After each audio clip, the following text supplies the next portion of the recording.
अस्सलाम वालेकुम students, my name is Hammad Saleem. आज से हम मुतालिया पाकिस्तान की एक लेक्चर सीरीज़ का आगाज़ कर रहे हैं। इस लेक्चर सीरीज़ में हम इंटरमीडिएट पार्ट 2 के कोर्स को कवर करेंगे।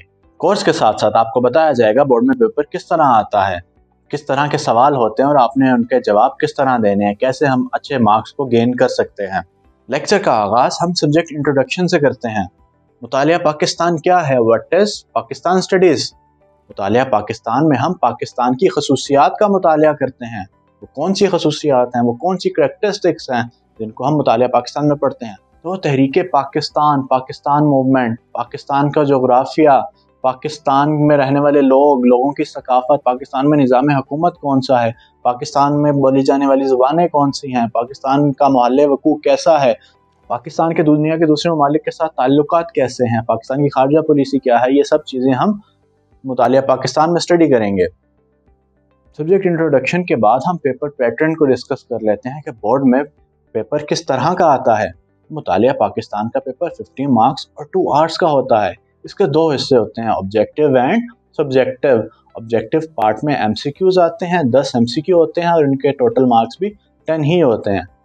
सब्जेक्टिव पार्ट की तरफ मूव करते हैं तो सब्जेक्टिव पार्ट में शॉर्ट क्वेश्चन और लॉन्ग क्वेश्चन आते हैं। शॉर्ट क्वेश्चन के 2 हिस्से होते हैं, हर पार्ट में 9 सवाल आते हैं जिसमें से हमने 6 अटेम्प्ट करने होते हैं। हर सवाल के 2 नंबर होते हैं। इस तरह शॉर्ट क्वेश्चन 24 मार्क्स के होते हैं। लॉन्ग क्वेश्चन की तरफ मूव करें तो 3 लॉन्ग क्वेश्चन आते हैं जिसमें से हमने 2 अटेम्प्ट करने होते हैं। हर लॉन्ग क्वेश्चन के 8 मार्क्स होते हैं। इस तरह हमारे पास लॉन्ग क्वेश्चन 16 मार्क्स के होते हैं और हमारा सब्जेक्टिव पोर्शन 40 मार्क्स का, ऑब्जेक्टिव पोर्शन 10 मार्क्स का और टोटल पेपर इस तरह से 50 मार्क्स का हो जाता है। पेपर पैटर्न आपको समझ आ गया होगा। हम बाकायदा कोर्स की तरफ आते हैं। इंटरमीडिएट पार्ट 2 की बुक के अंदर हमारे 11 चैप्टर्स हैं और 11 चैप्टर्स में से आज हम चैप्टर नंबर 1 को स्टार्ट करने वाले हैं। चैप्टर नंबर 1 का नाम है establishment of Islamic republic of Pakistan, इस्लामी जमहूरिया पाकिस्तान का क़याम। ये बहुत इंपॉर्टेंट चैप्टर है। क्यों? क्योंकि इसमें से MCQ, short question, long question board में आता है।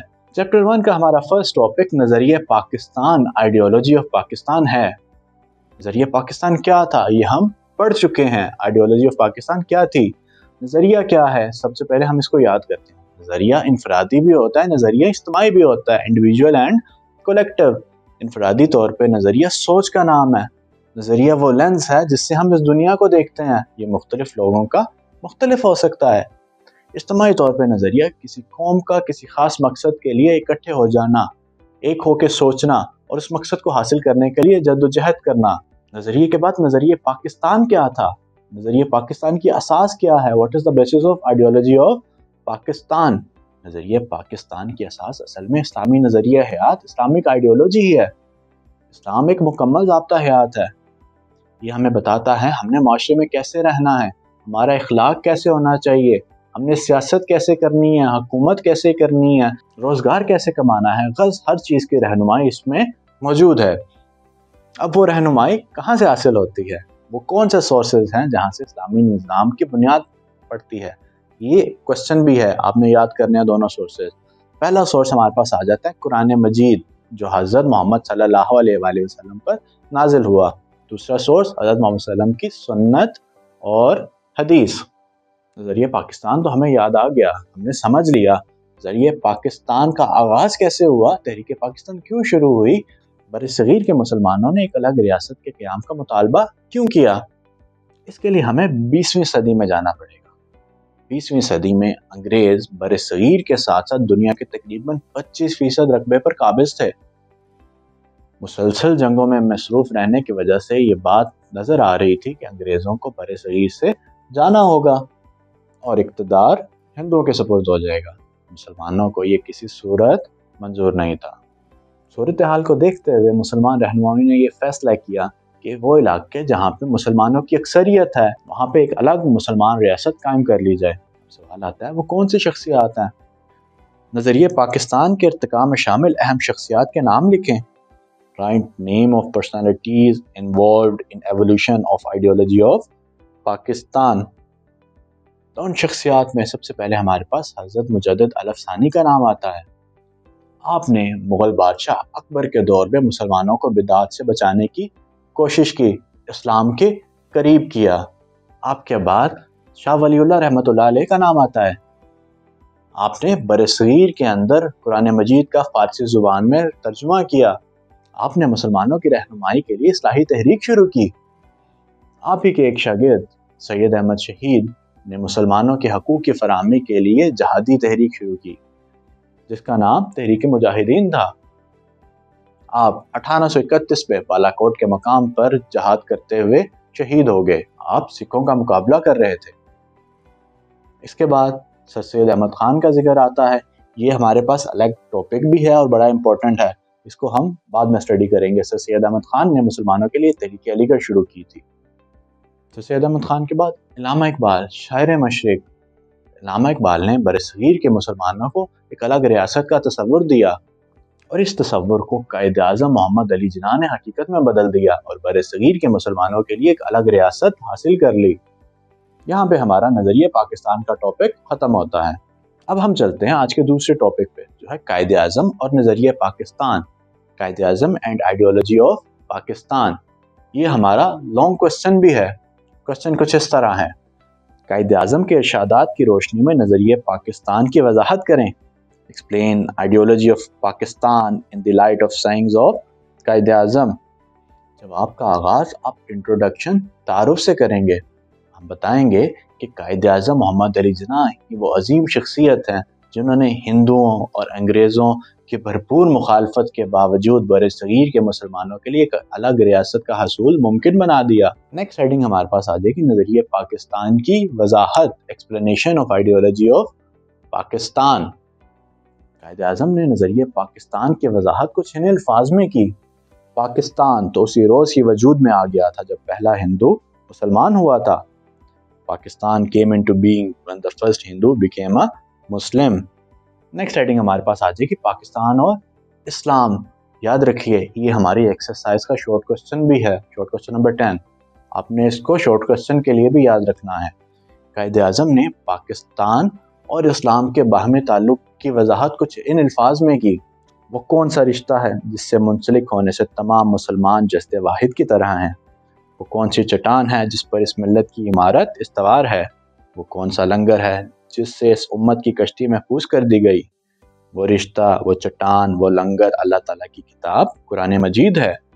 What is the relation which has made Muslim a single body? What is that rock on which the structure of millet is restored? What is that base which has secured the safety of the boat of this millet? That relation, rock and base is Holy Quran۔ قرآن مجید نے عرب، افریقہ، Asia, غرض دنیا کے کسی بھی کونے میں بیٹھے ہوئے مسلمان کو ایک جسم بنا دیا ہے۔ آج کشمیر میں، بوسنیا میں یا دنیا کے کسی بھی کونے میں مسلمان کو تکلیف پہنچائی جائے تو پاکستان میں بیٹھے ہوئے، عرب میں بیٹھے ہوئے مسلمان کو تکلیف ہوگی۔ یہ کس وجہ سے ہے؟ یہ اسلام کی وجہ سے ہے، یہ قرآن مجید کی وجہ سے ہے۔ نیکسٹ ہیڈنگ ہمارے پاس آ جاتی ہے ایڈریس ٹو اسٹوڈنٹس، طلباء سے خطاب۔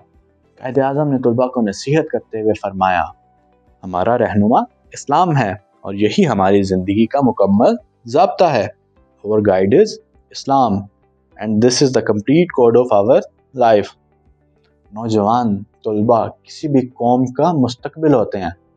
قائد اعظم نے طلباء کو نصیحت کی کہ پاکستان ہم نے اس لیے حاصل کیا تاکہ ہم اسلامی تعلیمات پر عمل کر سکیں۔ اگر ہم اسلامی تعلیمات پر عمل کریں گے تبھی دنیا اور آخرت میں کامیاب ہو سکیں گے۔ نیکسٹ ہیڈنگ ہمارے پاس آ جائے گی ڈھاکہ ایڈریس، ڈھاکہ کی عوام سے خطاب۔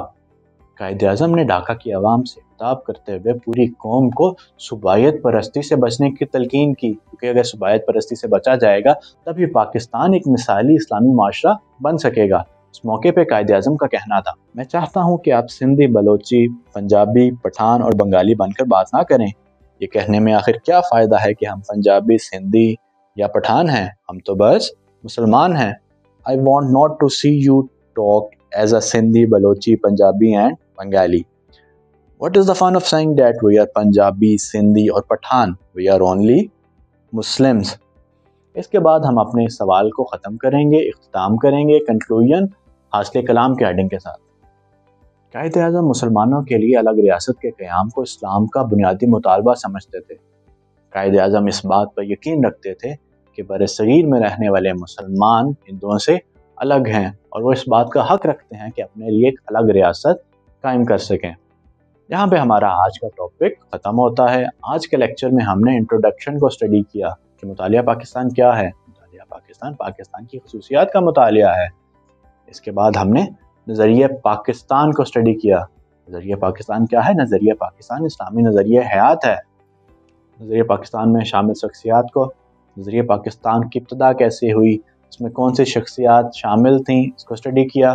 फिर हमारा लॉन्ग क्वेश्चन आया नज़रिया पाकिस्तान और Quaid-e-Azam and ideology of Pakistan. बच्चों, आपने कायद-ए-आज़म की सारी साइंस को शॉर्ट क्वेश्चन के लिए याद कर लेना है। जो डेट्स आएंगी उनको MCQ के लिए याद करना है, और लॉन्ग क्वेश्चन तो आपको मैंने बता दिया है। उम्मीद है आपको सारा समझ आ गया होगा। नेक्स्ट लेक्चर में हम basic principles of ideology of Pakistan, नज़रिए पाकिस्तान के अज्जा तरकीबी को स्टडी करेंगे। तब तक के लिए अल्लाह हाफ़िज़। चैनल को सब्सक्राइब करें, वीडियो को लाइक करें, और अगर आपका कोई क्वेश्चन है तो क्वेश्चन आप कमेंट सेक्शन में पूछ सकते हैं। चैनल को और वीडियो को अपने दूसरे स्टूडेंट्स के साथ शेयर करें ताकि वो पाकिस्तान स्टडीज़ के लेक्चर्स को ले सकें और अपनी कन्फ्यूजन्स को दूर कर सकें और बोर्ड में अच्छे मार्क्स गेन कर सकें।